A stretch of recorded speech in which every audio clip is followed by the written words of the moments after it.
যেটার ভিত্তিতে আদালত অপরাধ বিচারার্থে আমলে গ্রহণ করেছেন সেটি হচ্ছে 5ই আগস্টে রাজধানীর চানখার পুল এলাকায় 6 জন তরুণকে যারা মার্চ টু ঢাকা কর্মসূচির অংশ হিসাবে ঢাকা শহরে প্রবেশ করে তারা এই জুলাই বিপ্লবকে সফল করার জন্য এসেছিলেন, তাদেরকে খুব কাছ থেকে চাইনিজ রাইফেলের গুলির মাধ্যমে পুলিশ হত্যা করেছে।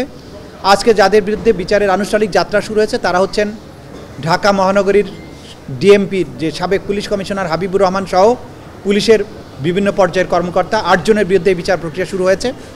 কারণ হলো এই ঘটনার সাথে যারা যারা সম্পৃক্ত তাদেরকে আমরা এখানে আসামি করেছি। এই ঘটনায় অনেক পুলিশ হয়তো জড়িত ছিল, সবাইকে কিন্তু আমরা আসামি শ্রেণীভুক্ত করি নাই। এটার যুক্তি হচ্ছে যে যারা সরাসরি চাইনিজ রাইফেল ব্যবহার করে মানুষকে হত্যা করেছে, ভিডিও ফুটেজে যাদেরকে আইডেন্টিফাই করা গেছে তাদেরকে আমরা বিচারের জন্য সোপর্দ করেছি। পাশাপাশি তাদের যারা সুপিরিয়র কমান্ডার ছিল অর্থাৎ ঢাকা মহানগরীর পুলিশ কমিশনার হাবিবুর রহমান, সুদীপ কুমার এবং ইমরুল, এই সমস্ত যারা সরাসরি নির্দেশ দিয়ে মানুষকে হত্যা করেছিলেন, যারা উপস্থিত থেকে নির্দেশনা দিয়েছেন, যারা পাশে থেকে ফ্যাসিলিটেট করেছেন, এই সমস্ত লোকদেরকে আমরা বিচারের জন্য আজকে সোপর্দ করেছি। এই মামলাতে বিভিন্ন ডকুমেন্ট আমরা দাখিল করেছি। শেখ হাসিনার পক্ষ থেকে যে নির্দেশনা দেওয়া হয়েছিল লিথাল ওয়েপন ব্যবহারের, সেই ভয়েস শেখ হাসিনা বিভিন্ন ব্যক্তির সাথে কনভারসেশনের মাধ্যমে যে শক্তি প্রয়োগ, লিথাল ওয়েপন ব্যবহার করে বিক্ষোভকারীদেরকে হত্যা করার যে নির্দেশ দিয়েছিলেন সেগুলো আমরা এখানে দাখিল করেছি। কিন্তু তাকে এই মামলাতে সরাসরি আসামি করা হয়নি, কারণ তার বিরুদ্ধে সেপারেটভাবে চার্জশিট দাখিল হয়েছে এবং সেখানে তার বিরুদ্ধে আলাদাভাবেই আনুষ্ঠানিক অভিযোগ অর্থাৎ ফর্মাল চার্জ দাখিল করা হবে। সানবিট সব দিবে সামাল।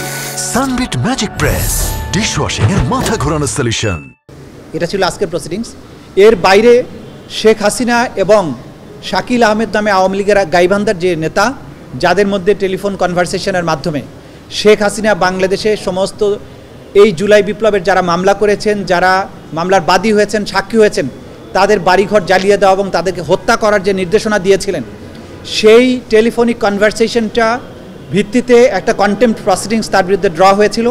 আজকে সেই কন্টেম্পট প্রসিডিংসেরও ফার্দার শুনানি ছিল। সেটা শুনানি অন্তে আগামী 3রা জুন এটার পরবর্তী আদেশের জন্য ধার্য করা হয়েছে। যে কন্টেম্পট প্রসিডিংসে সাধারণত নোটিশ জারি হওয়ার পরে পত্রিকাতে বিজ্ঞপ্তি দেওয়ার প্রয়োজন হয় না, কিন্তু স্বচ্ছতার স্বার্থে, আন্তর্জাতিক মানদণ্ড রক্ষা করার স্বার্থে কেউ যাতে প্রশ্ন তুলতে না পারেন, সে কারণেই এই আসামিদেরকে কন্টেম্পট প্রসিডিংসে হাজির হওয়ার ব্যাপারে পত্রপত্রিকায়, দুটো বহুল প্রচালিত পত্রিকায় বিজ্ঞপ্তি দিয়ে তাদেরকে আদালতে হাজির হওয়ার জন্য নির্দেশ যেটা দিয়েছেন সেটা নোটিফিকেশন আকারে পত্রিকা ছাপার নির্দেশ দিয়েছেন। সেটাও আগামী 3 তারিখে ফার্দার আদেশের জন্য আসবে এবং সেদিন যদি তারা হাজির না হন, তাদের আইনজীবীর মাধ্যমেও যদি জবাব না দেন, তাহলে আদালত এই ব্যাপারে পরবর্তী আদেশ প্রদান করবেন।